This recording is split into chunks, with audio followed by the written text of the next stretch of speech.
سلامونه ملګرو. سبا 10 بجې به په باجوړ کې د امن مظاهره د پاکستان د فوج خلاف د پاکستان د ریاست خلاف ځکه چې په باجوړ کې دا کم اور بل دی، نو چې څومره ځوانان یې مشران یې کشران یې ټول به د قرآن مجیدونو په لاس باندې راوځي، د خپل خویندو د خپل میندو د خپلو تورسرو د عزت له خاطره پاکستان یو ځل بیا غواړي چې مونږه بې عزته کي او زمونږه خویندې میندې بې کوره کي سرتوري کي.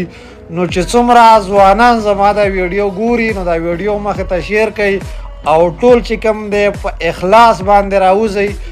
هم هغه خلک چې کوم د دیر دي د سواد دي د نورو زګینو دي قام پرسته ځوانان ټول باجوړ ته جرګه شي او باجوړ ته لاړ شي. د باجوړو سکینې نن په هغو ده، سبا په مونږ باندې ده. د خیبر غونډه کې جرګه شي د ریاست خلاف.